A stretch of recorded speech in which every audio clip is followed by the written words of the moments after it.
Press release or hit job. The LinkedIn defamation case against Calgary paralegals, John Mcdonald and Heidi Semkowicz. Let's start with the facts, the ones nobody can dispute, because they come from the accuser's own paperwork. Fact 1. Kevin Kumar has never been convicted of fraud. Not in any court in Canada. No criminal conviction, no civil finding, no regulatory determination, nothing. His record is clean. Fact 2. The claim that the Kumars collected a little over $50,000 from two Alberta clients is false. The Kumars did not collect any money from Timothy Kohut or Terry Kerslake at all. Not $50,000, not any amount. Kohut and Kerslake had signed loan agreements and borrowed money from third-party private lenders.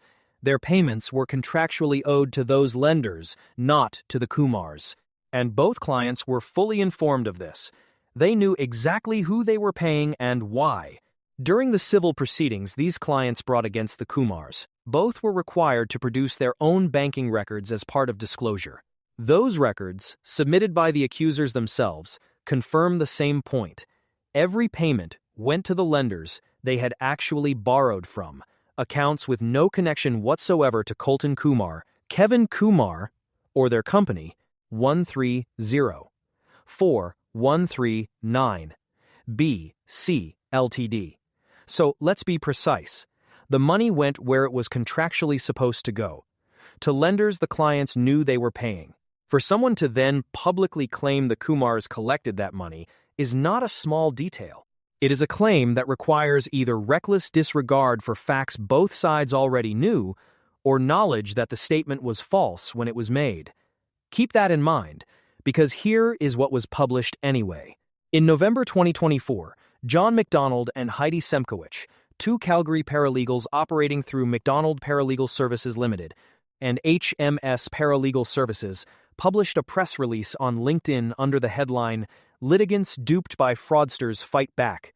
The post named Colton and Kevin Kumar, a father and son who have operated a private lending business out of Vernon, BC, and stated they had collected a little over $50,000 from Kohut and Kerslake through what it called an organized pseudo-legal commercial argument scheme.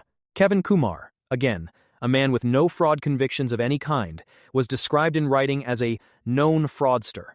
The post remains publicly accessible on LinkedIn to this day. Now think about the word known. It implies a history, a pattern, a record, but there is no such record. To call someone a known fraudster when no court has ever found them to have committed fraud is the central issue in this defamation claim.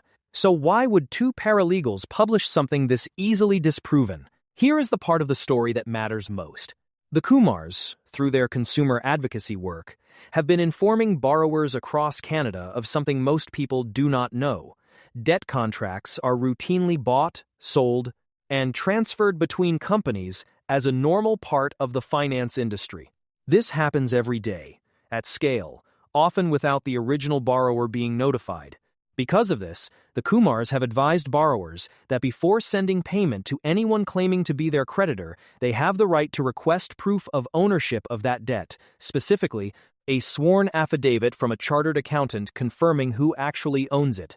And here is why that requirement matters. Under Canadian rules governing affidavits, a deponent, the person swearing the affidavit, must have direct access to the relevant information on the subject they are attesting to. You cannot swear to facts you have no means of verifying.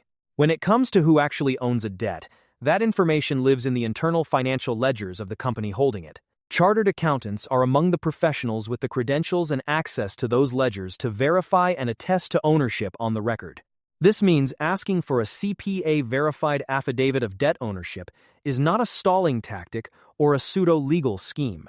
It is a precise request. Ask the person qualified to know, to confirm what they know, in a form the law recognizes. We encourage you to watch the other videos on this channel, where we explain how debt buying and selling works in the finance industry, and why verifying who you are paying is basic due diligence. That advocacy work, empowering borrowers to ask a simple, legally grounded question before paying, appears to be the real reason behind this press release. A press release that misrepresented where money went and mischaracterized a man with no fraud record as a known fraudster. The Kumars have now filed a statement of claim in the Alberta Court of King's Bench, naming Mcdonald Paralegal Services Limited, Semkowich, HMS Paralegal Services, Kohut, and Kerslake as defendants. They are seeking $750,000 in damages, a court declaration that the statements are false, and a permanent injunction ordering the post's removal. Let's be clear about what has been shown here. This is not just two sides disagreeing about a complicated situation. The bank records, produced by the accusers themselves, show the Kumars never received a cent from Kohut or Kerslake, and that the money went where it was contractually owed, to lenders the accusers knew they were paying. And the public record shows Kevin Kumar has never been found guilty of fraud by any court, anywhere, ever. That means both central claims in this press release are being challenged as false statements of fact: the claim that the Kumars collected the money and the claim that Kevin Kumar was a known fraudster. They were published under a professional letterhead, formatted to look authoritative, and left online to damage two people whose actual offense appears to have been telling borrowers they had rights. The evidence is now before the court. The Court of King's Bench of Alberta will decide what happens next. But the larger issue goes beyond one LinkedIn post. If you are a borrower, a consumer, or anyone being pressured to pay a debt, ask the basic question first: who actually owns this debt? Do not rely on intimidation. Do not rely on titles. Do not rely on a letterhead. Request proof. And if what you have seen in this video concerns you, and it should, take one simple action. Visit publicwatchdogcomplaintline.ca and submit a complaint. Publicwatchdogcomplaintline.ca exists for situations like this one, where professionals may abuse their position, publish damaging claims, or use process as a weapon against ordinary people. Your complaint puts that conduct on the public record. It takes minutes, and it matters. Visit publicwatchdogcomplaintline.ca and submit a complaint today.